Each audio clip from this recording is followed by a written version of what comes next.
دەسەڵاتدارانی سوید لەژێر پەردەی ئازادی ڕادەربڕین لە دژایەتی و گێچەڵ بە ئیسلام و مسلمانان بەردەوامن. لە شەژمانگی یەکەمی ئەم ساڵ دوو جار نوسخەی قورئانی پیرۆز لەو وڵاتە سووتێنراوە. جاری یەکەم لە مانگی یەک لەلایەن ڕاسمۆس پاڵۆدان سەرۆکی پارتی سترام کۆرسی ڕاستڕەوی دانیمارک و جاری دووەم لە کۆتایی مانگی شەش لەلایەن سەلوان مۆمیکە پەنابەری عراقی. حکوومەتی سوید بە ناوی ئازادی ڕادەربڕینەوە ڕێگە بە سووتاندنی قورئان دەدات و پۆلیسیش ئەو کەسانە دەپارێزێت کە بەو کارە توندڕەوانە هەڵدەستن. ئەمە لە کاتێکدایە حکوومەتی سوید ڕێگە بە سووتاندنی کتێبی ئاینەکانی دیکە نادات. ئەمەش دووڕووی ئەو وڵاتە دەسەلمێنێت. لە سەرەتای ئەم ساڵ هاوڵاتێکی میسری دانیشتووی وڵاتی سوید داواکاریەکی بۆ سووتاندنی تەورات لە بەردەم باڵوێزخانەی قەوەرەی جوولەکە ئاڕاستەی پۆلیس کرد، بەڵام داواکاریەکەی ڕەت کرایەوە. لە سوید جگە لە سووتاندنی قورئان بە بیانووی جۆرا و جۆر ڕفاندن و لێسەندنی منداڵی مسلمان لە خێزانەکانیان بەردەوامە. ئەمەش دژایەتێکی دیکەی کۆچبەرانی مسلمانە. سووتاندنی قورئان و دڕاندن و فڕێدانی لاپەڕەکانی ئازادی بیرروڕان نییە، بەڵکو تاوانێکە بەرامبەر بە 2 ملیار مسلمان. بۆچی قورئانی پیرۆز دەسووتێنرێت؟ سووتاندنی قورئان لە ئەوروپا مێژوویەکی کۆنی هەیە. یەکەم جار لە ساڵی 1530 زاینی بە فەرمانی پاپا کلیمنتی حەوتەم قورئان سووتێنرا، کاتێک یەکەم وەرگێڕانی لاتینی قورئانی پیرۆز لە ڤێنسیای ئیتالیا پەیدا بوو. لەو کاتەشەوە تا ئێستا چەندین جار نوسخەی قورئان سووتێنراوە. ئەمەش ترسە لە قورئان و گەشەکردنی بەردەوامی ئیسلام.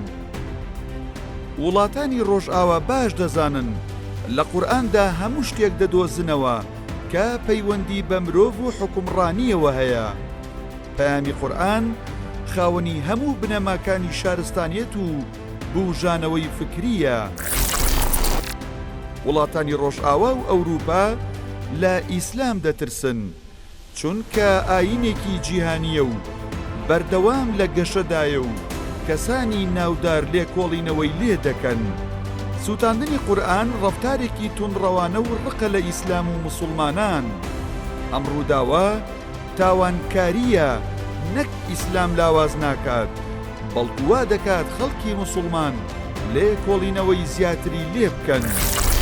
گەشەی مسلمانان و ترسی ڕۆژئاوا، دژایەتی دەسەڵاتدارانی سوید و ڕێگەدانیان بە سووتاندنی قورئان لە کاتێکدایە گەشەی مسلمانان لەو وڵاتە بەردەوامە. کۆچبەرانی مسلمان لە باکووری ئەفریقیا، بەنگلادیش، فەڵەستین، عێراق و هەرێمی کوردستان، تورکیا و وڵاتانی دیکەی ڕۆژهەڵاتی ناوەڕاست ڕوویان لەو وڵاتە کردووە.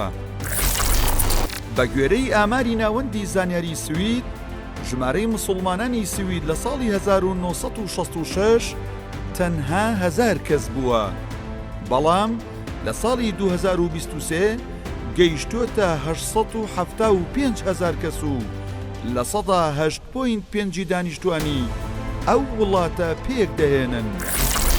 لەسەر ئاستی ئەوروپاش ئێستا ژمارەی مسلمانان دەگاتە نزیکەی 53 ملیۆن کەس و بەردەوام ژمارەیان لە زیادبووندایە.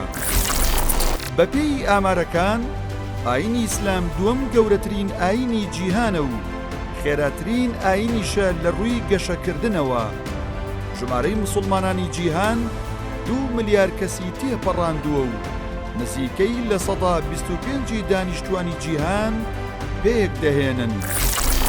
ڕۆژئاوا کە بەدەستقەیرانی قوڵی ئەخلاقی و هەڵۆشانەوەی گەورەی خێزان بەناڵێنێت و سەرقاڵی ئاینی بوودایی و هیندۆسی و ئاینەکانی دیکە نیە، تەنیا سەرقاڵی ئیسلامە. هۆکاری ئەمەش بۆ زیندوێتی و بەردەوامی گەشەی ئیسلامە.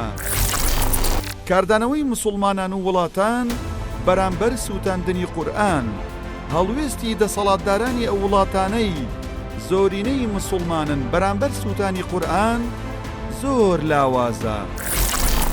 هەر کاتێک حکوومەتی سوید بەرژەوەندی ئابووری و سیاسی لەگەڵ وڵاتانی مسلمانانیش بکەوێتە مەترسیەوە، ڕێگە بە دووبارەبوونەوەی پێڕێزی بە قورئان و مسلمانان نادات.